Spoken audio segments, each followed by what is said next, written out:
I think we're live. I think we are live. All right. It's a glitchy bitch kind of night. What can I say? Sure is.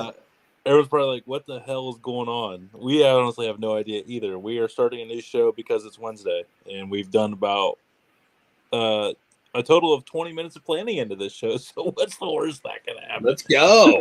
Send it. Let's send, brother. So I think I called this the Dude Network premiere. Thoughts with the Rev White Trash Mike. Cool. Right on. I'm thinking that title alone is going to be marketable. Ooh, high end. Okay, Doobie, what do we got there? We have. That looks fancy. Oh, the writing got washed off in the ice chest, but it's Deftones at Filiberto's drive-thru. Is it hazy IPA? You said? Yeah. Yep. Keeping it classic. Bush Lights. It is Wednesday. I got Rev. What are you doing over there, man? Arnold Palmer's, man. I don't drink. I've been sober about 11 years now. Dude, good for you, man. Which is weird for our topic of the day. Yeah, it is weird because we were going to talk about like distilling. Because even though you are on the dry wagon, shout out to you. Yeah, Jeremy, what up, man? Yeah, we have no idea what's going on, so welcome. We're going to figure this show out as we go. It's about a half-hour special, supposedly. All right, we got 28 minutes to go. We're on our way. Sweet. So we're you are still a distiller, even though you've been on the high and dry wagon for a minute. Hey, cheers to sobriety. Hey, we're all for it. Oh man, I just woke my kid up. That's not going to go well for this show. But you are still a master distiller.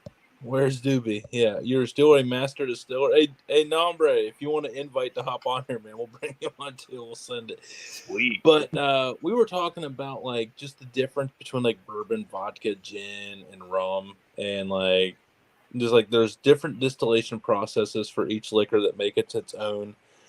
And I was sitting there, it's like, man, because I have been known to be a dabbler in, in the shine and in the clear jug and the brandies and the rapid aging, and we have Cleveland Whiskey as a partner. So Doobie, you know how to cook with bourbon and gin and all that stuff, and consume it. So, like, for instance, what's the difference between, like, bourbon and gin in a distillation process for everybody? Like, is it ingredients? Is it process? I mean, I know the answer, but I want to tee you up here, Rev. Well, the simple answer to that is yes. So, so basically, you have your mash bill is what grains and basically your ingredients list for whatever your distillation is. Right. So the simple process for any distilled spirit is you take your ingredients, for the most part, you boil them. Right. Then there's a lot of temperature regulation. So once you have proper temperature, you pitch your yeast and create a mash. Once your mash is fermented, you get something called a wash. And thus, once you're done with your wash, then you distill it into your spirit, right? So for something to be a bourbon, it has to be a 51% corn and 49% other spirits or other grains. Other grains, yeah. Number 2 is it has to be aged in charred new white oak barrels for it to actually be considered an American bourbon. Like, there are Japanese bourbons. There's actually a company in Israel that makes a number of whiskeys. One of them is actually made with something called amaranth, and it is an ancient grain that only grows in the Middle East. But even when they have their mash bills that are 50% or 51% corn and other grains, it's still not a bourbon because it's not made in America. Yeah, it's got to be, for it to be bourbon, So it's just whiskey, it's right? basically the bourbon market, aka the rich white folks squeezing out all the internationals and claiming it as their own. Yeah. Yeah.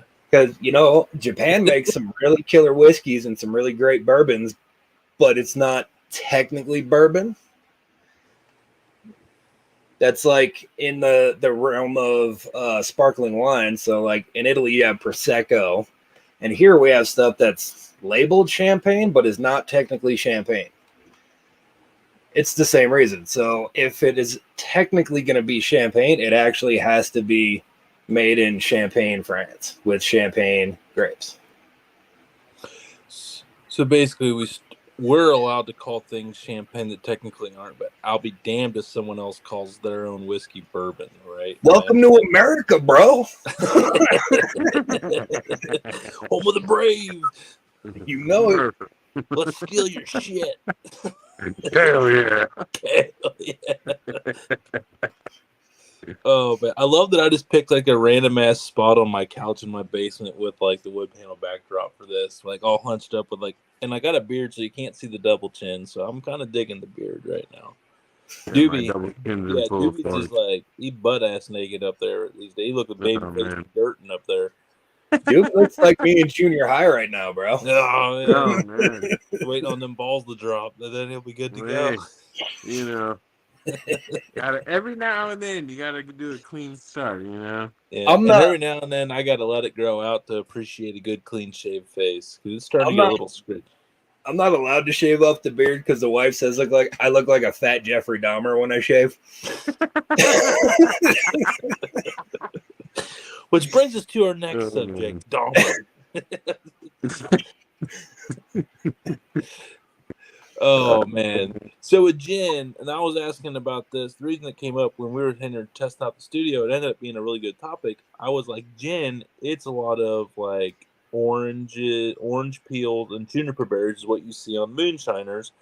But I'm sure there's a little bit more to it, but for the most part, and then you have what they call the gin baskets, which a lot of people in the backyard moonshine game are using the gin baskets as like extra flavor capsules. Sort of. Like you can do like just a regular sugar wash, which is just sugar, water, and yeast. And then you can have these chambers filled up with fresh fruit or syrup. So you can do like strawberry, kiwi, banana. You could have one filled with strawberries, one with kiwi, one with banana. And ideally, it would pick up like all three flavors, but they're called gin baskets. So how does that work with gin? And like, how did bourbon steal the gin basket idea? And what are they originally for? And what are the primary ingredients to a good gin recipe? Or is it just sugar, water, yeast, gin baskets, orange peels, juniper berries? So what you're really talking about is the difference in equipment. So we'll let that one go, Tony. Yeah, that came out. It just kept going. It was impressive. Carry on. So what you're really talking about is the difference in equipment. So when you're making whiskeys, originally what you use is a pot still, and that is basically a boiler where you put your wash, and has a cap with an arm that goes to a coil. It's called a worm that sits inside a flake stand, and the flake stand has water lines that run from the bottom up, and there's an inlet for cold water and then an outlet for the warm water. Or you just take your garden hose and you leave it on and you wedge it down between the coil and the bottom. Not saying I know the recipe, but I've heard of people doing that. Because that doesn't waste a metric ton of water. Yes, my water bill. I got a call from the water department one month. Wondered if you had a leak. Yeah. Yeah, hypothetically. Like, you use 5,000 gallons more. I was like, that's impressive. Wow. A lot of showers, lots of laundry. Yeah. They're like, what happened? I was like, a toilet was leaking. Duh. Like, yeah. So after the advent of whiskey, and there's this great debate where whiskey came from, whether it's Ireland, Scotland, whatever. There came a point where someone placed a device in between the arm that came off the boiler and the arm that goes to the worm, right? That's called a thumper, And what people would do is fill it with 4 shots or tails from a previous run to clean their batches. So originally, if you just run a straight pot still, you would have to collect all your distillate and redistill it. So if you have a thumper, it cleans that out, and you get like a third of the volume, but you only have to do it once. So there's, like I said, there's 2 different kinds of stills predominantly. There's the pot still for bourbon and whiskey and stuff like that. There's something called a reflux still. And basically what it is, you have your boiler, but instead of having an arm and a worm, it has a column. And on top of that column, there are plates, and in between those plates are copper mesh. So when you distill it, your distillate runs up through those plates and that mesh, and you get a stripped, clean spirit. Once it comes down to actually collect your distillate, there's something called gin baskets. And they're these devices that you add aromatics to. So depending on what kind of gin you're drinking, whether it's like Beefeater's London Dry, Hendrick's is a good one because they have a lot of aromatics in there. So they have like citron, not Tanqueray or Blue Sapphire, man. There's way too much pine needles in that shit. Just saying. You know where that's from, right? No. Those are predominantly juniper berries. See, juniper, this is why we're doing this, man. Juniper berries come from a fruit-bearing pine tree. That's true. That is true. That's exactly why. So they're, for lack of a better term, their mash bill is heavy with juniper berries. When they add the aromatics to their distillate, they weigh heavy on juniper berries opposed to other things like citron, aniseed, cloves, allspice, things of that nature. Doobie, you a big gin guy? My favorite gin is probably Bombay, the London Dry, or I like the Tanqueray Raincourt. If I'm trying to splurge on a nicer gin, I'll get the Raincourt. It's like a little bit heavier on the lime, but you still get a lot of the juniper berries. It's a little bit more balanced. But like, I don't mind the straight London Dry though, with like that real heavy juniper and a little bit of citrus on the back end. A little bit more dry. Like, I mean, you really have to like gin. If you're gonna drink it straight, the nicer the gin, the better. Like, especially if you're talking like a martini, something along those lines. You really want to have more aromatics and things like that, because after you shake it or stir it and then throw some olive juice or whatever it is you like in your martini, you really still want to be able to taste the gin, But if you're making something like gin lemonades, which is one of my favorite summertime drinks, I feel like a good London Dry is solid. You don't have to get too fancy with it. Yeah, I know the best sipping gin I've ever had came actually out of Wilmington, North Carolina, called End of Days Distillery.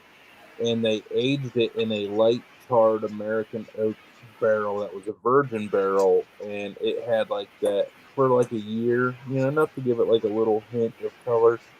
And that was in the oak.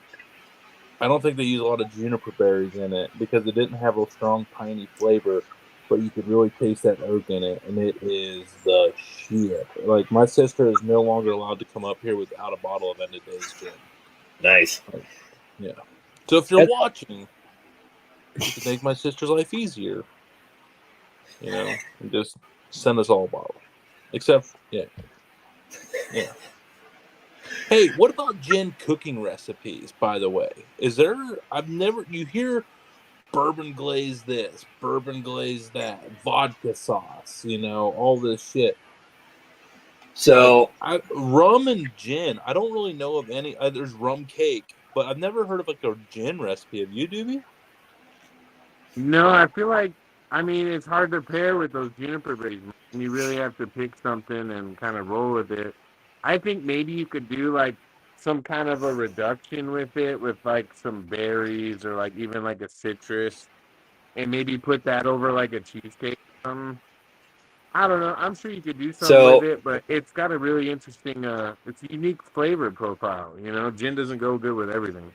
This is where Mike gives us So like did- 30 recipes off the top of his head, Doobie. So, does anyone know what coq au vin is? The classical French recipe with chicken stewed in wine, right? No, No. but I bet you're.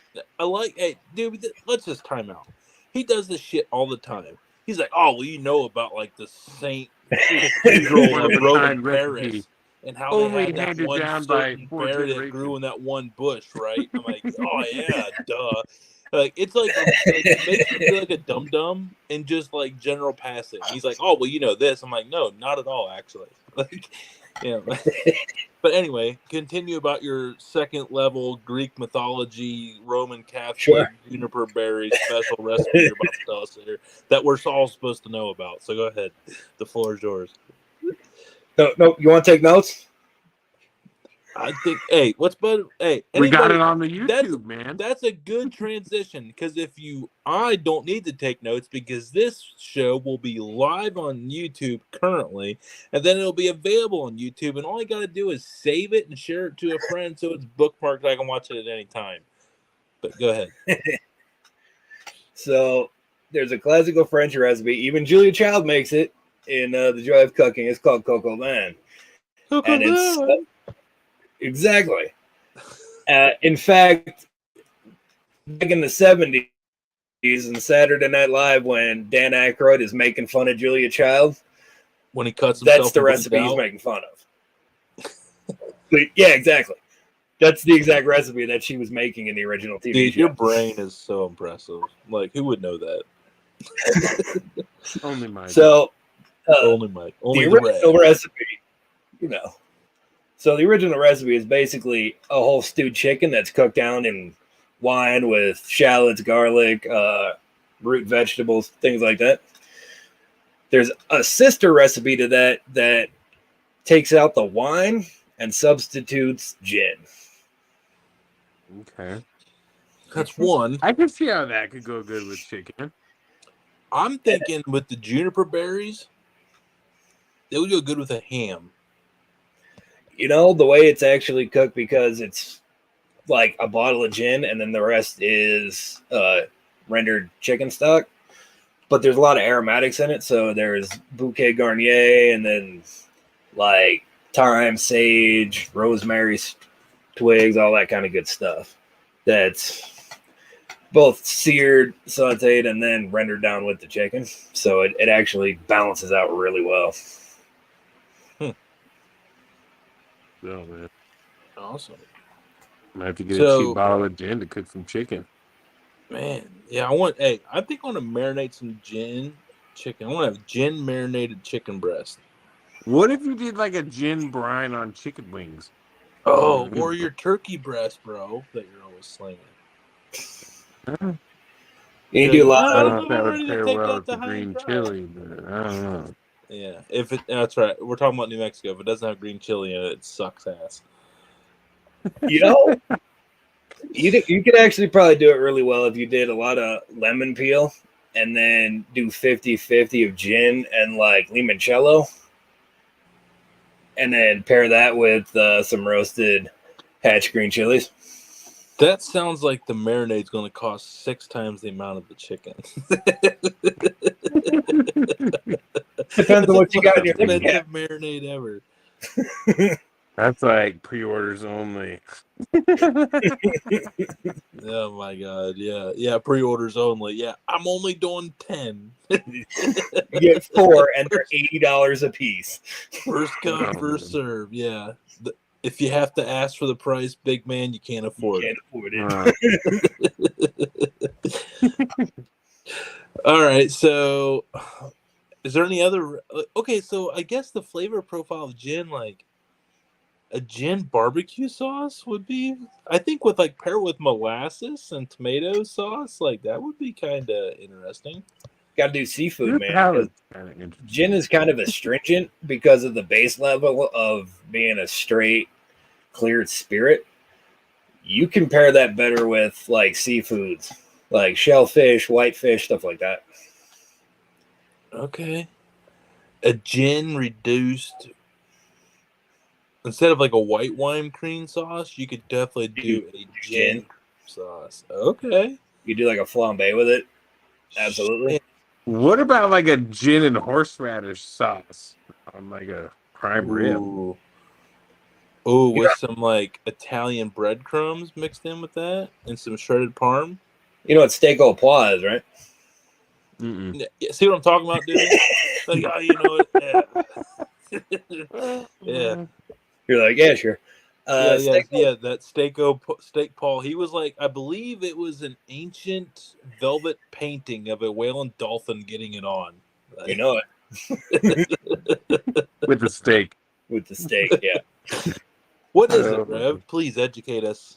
Steak au pois is seared beef medallions with a peppercorn brandy white cream sauce. Right? Oh, So, I forgot about that one. Sorry. Yeah, sure. Yeah. You know, because that was my Tuesday meal and it's Wednesday. My bad. I know. I feel like Mike's got all the skills in the kitchen, man. This dude's like a saucier. He's like a trained chef. You know, he's a pit master. You name it, he could do it over there. We're gonna do a Dude Network cooking school, and he's just gonna head all departments. He's gonna be like the head chef in charge. I'm just gonna teach people how to clean the deep fryer, dude. Y'all gotta teach them how to do everything else. Yeah. Hey, you see that vent system up there? Yeah, that needs cleaned. You gotta clean it. I'm gonna show you how to use the mop. You know. Let me show you some tricks on how to get the grease out of the hood. Yeah, exactly. So anyway, after we just got done talking about some next level Mediterranean Sea steak medallions with cream sauce, I don't even know where to go from that.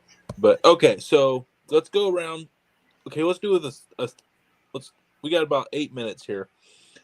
Let's go back to bourbon, and let's talk about bourbon recipes. Favorite things that you like to incorporate bourbon with. Because maybe if we all three throw out things that we've done it with, maybe we'll all three, maybe me and Doobie. Rev probably knows all of it. But see if maybe there's some ideas that we can get for our future cooks here. With me being a Cleveland whiskey guy, I'm always looking for motivation for whiskey recipes. So, Doobie, what's your favorite bourbon recipe? I would say I make like a bacon jam to kind of go into my barbecue beans, you know, and I always add a little bit of my favorite bourbon in there. Okay. And then I'll make like a bourbon barbecue sauce every so often. I gotta really be in the mood for like a bourbon sauce, so you know, it's not like a regular barbecue sauce I always want to eat, you know. You almost need to pair it up with, like, I like a sweet bourbon sauce, like a sweet and tangy bourbon sauce. So you get like that bourbon flavor. Like if you do sweet and tangy, because you always get your sweet on the front part and your tangy on the back part, the bourbon kind of gives you like that third different flavor profile in that bite. So you get your sweet bourbon and then your tangy at the bottom. So I like to pair the bourbon with anything sweet and tangy. Like those, I did them that one time, man, but those smoked maple bourbon wings that chicken wings I did, the sweet and tangy wings I did that were like maple and that, they were so good. Those were so fucking good. But Mike, your favorite way to use bourbon in cooking? So right now, being it's kind of like barbecue and grilling season, I do up a ginger beer bourbon brown sugar glaze for steaks. Ooh. Yeah. Use a bunch of aromatics and stuff in there, render it all down to like a syrup. And then when I throw steaks on the grill, whether it's like a tri-tip or whatever, use that as a glaze. Comes out really nice. And like you were saying, because of the way I layer the flavor, you get like the sweet in the front, you get the nice bourbon richness, and then you get like a little bit of the spice and the heat from the ginger. It's good stuff. Damn. I like it. Anything else? I mean, I feel like that kind of wins. That's why we let you go last, man, so we can have our moment. We're like, oh yeah, I do this. I once used bourbon in my coffee. And he's like, I did this bourbon reduction super cream triple dip XL cannabis sauce. Yeah. Man, that's why we love you though, Mike. That's why we put this together, man. Appreciate You it, know man. what? Hey, if there's a show that I know somebody would do it, I bet you anything Sausage Sensei would come on this show and hang out with Mike. I'm in, bro. Oh, yeah. Give him a call. Anytime we can talk about some weird sausages. Oh, dude, I just think like weird flavor combos in general, or I'm all about that, man. I'm just saying, man, that might be a match made in heaven. Bill and Mike, man, working together. That would be.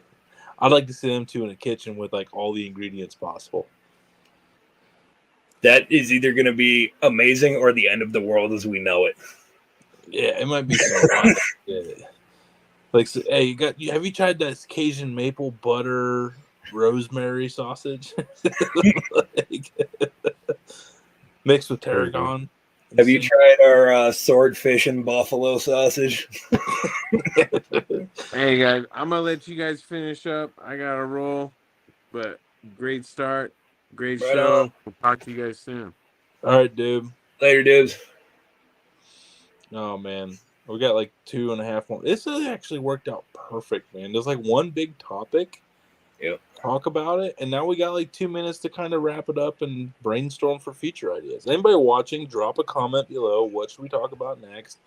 I want this to kind of be like the other side of culinary. You know, we do a lot of barbecue, we do a lot of the traditional stuff, the American stuff, but I want this to kind of be like a fusion education of flavors from around the world, you know. And I feel like you and your culinary years, and then your just curiosity with food in general, in my opinion, has educated you on a lot of these things. Because I know my goal, I have goals every year. Like this year, I wanted to learn Oriental cuisine, you know. And I got really good at making fried rice. You know, I'm like really Hey, good it's at a step, man. We teach you how to cook sushi. it was something I didn't know anything about, and now I'm doing like some pretty decent fried rice. But you know, like, but I want to learn the non-Americanized Oriental cuisine.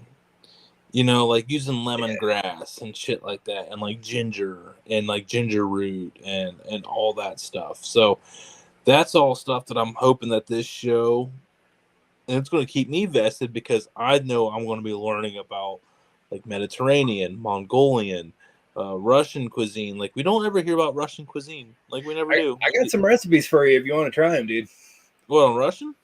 Yeah. Yeah. I mean, you hear about the vodka sauce, you hear about potatoes, you know, but I mean, like other than that, man, like the Russian culinary is kind of, if you think about it, am I right on this? Like it's kind of swept under the rug. It Because is, you're not supposed to like anything Russian. but there's reasons for it. That's a whole history lesson in and of itself. Oh, is that next week's show? You want to do a Russian show? We can do a Russian show, sure. Russian culinary creations and the downfall of Russian cuisine. You know what? And I'll tell you this: one of the biggest downfalls of traditional Russian and like Baltic state cuisines was the fall of the Berlin Wall. After 1989 and 1991, it became westernized and Americanized. So all of that, you'd go into a nightclub in Russia and drink French champagne and be eating Italian food. You know, they had this huge influx of Western ideas and stuff, and it was like, well, all of their traditional ways kind of went by the wayside, man. Okay, we got 30 seconds. Real quick, some old Russian commonplace cuisine meals that you don't hear about. Palmani's is a good one. Okay, don't know anything about it, so we'll make note of that. Palmani's are like, they're basically the Russian version of raviolis or like dumplings. Okay. Yeah. All right, cool. Hey man, 15 seconds. Take the floor here.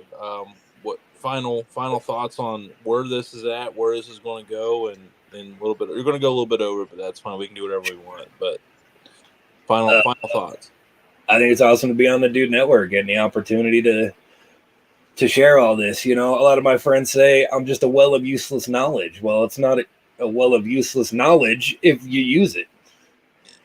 And being able to impart that to like you and Doobie and the rest of the world is kind of an amazing thing.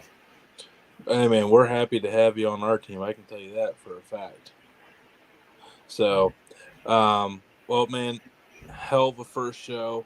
We came through it together, but I think we're finding out that a half-hour show of this is going to be pretty easy. Yeah, we can swing a half an hour.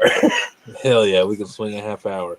All right, dudes and dudettes. I'm Tony. We lost Doobie and his clean, bald face, but the man of the hour and why we're here, the Rev. Thanks, man. Good show. Thanks, brother. Appreciate it. All right.